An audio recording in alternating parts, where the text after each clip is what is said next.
Alright, I will start. My name is Esoljan and I am a student in Seoul National University.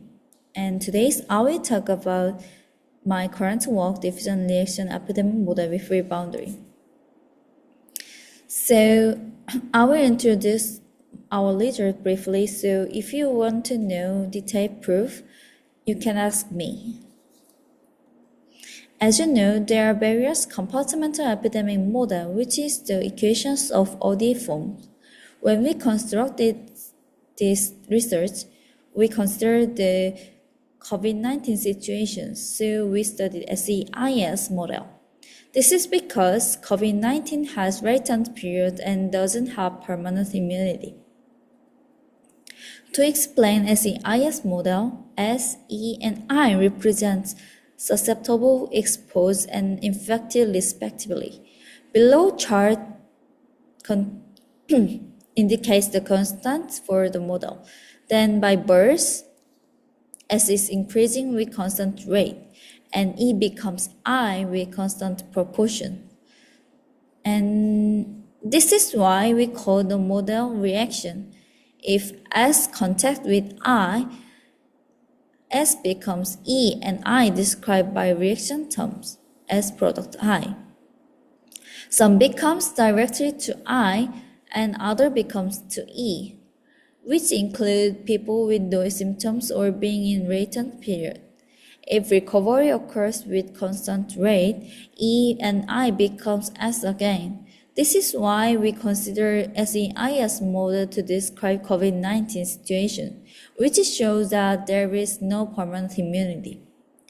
By considering distinct death rates for S, E, and I, the model is constructed with this system of equations.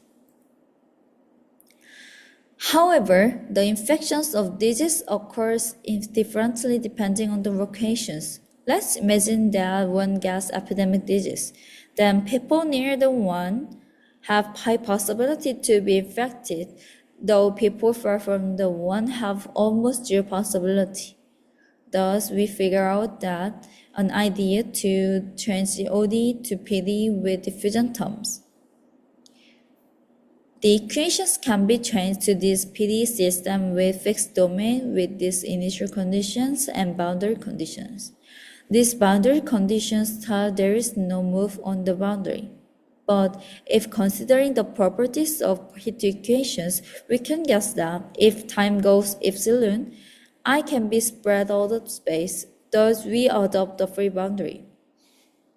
The free boundary restricts the region where E and I can exist. Outside of the free boundary, there is no E and I.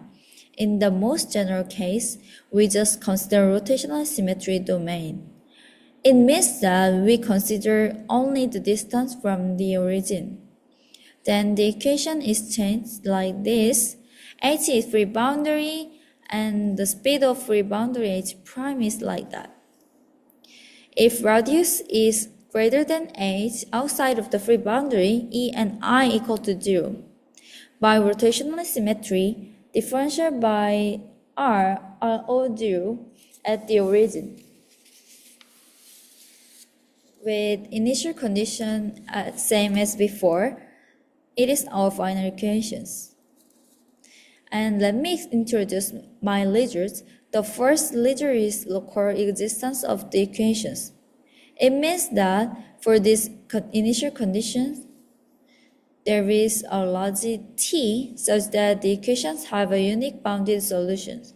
Moreover, those solutions is bounded by constant C depending only on H0 gamma and C2 norm of S0, E0, and I0. We proved the theorem by straightening lemma to adjust free boundary depending on time t. If the space dimension is 1, it can be shown by this picture. With diffeomorphism, H is changed to H0 not depending on time t. Then we show the regularity of the solution up to C2 gamma, so we can conclude that the solution we found is a classical solution. Then, if all the coefficients of diffusion terms are same, we expand our literature to global existence.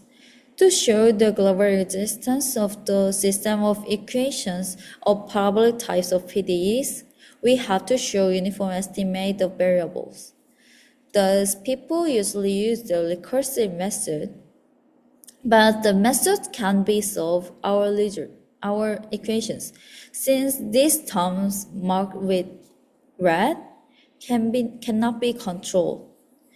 It is main issue of our models, and we solve the problem with diffusion coefficient conditions. With these conditions, we can solve the problem by adding all variables and considering equations of sum of S, E, and I. By this method, we showed the uniform estimate of S, E, and I, and for also H prime. Finally, we examine the asymptotic behavior of the equations. Before explaining our ledger, let me introduce several meaningful definitions.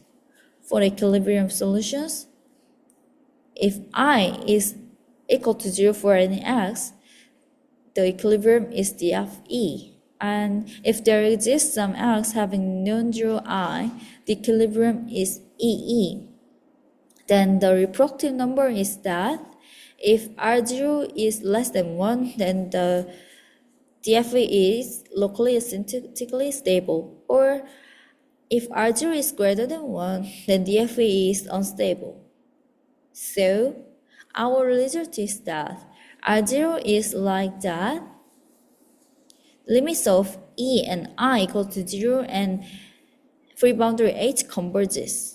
And moreover, limit of S uniform bounded on the domain. It means that if R0 is less than 1, then DFE is globally stable. And I am also planning future works about the equations like that. First, how can we solve the problem without rotational symmetry conditions? Second, how can we remove diffusion coefficient condition? The condition is for global existence. Third, what can we say if R0 is greater than 1? We have to show the remaining part of the reproductive number. And last, are the methods applied to other problems in mathematical biology? And thank you for listening.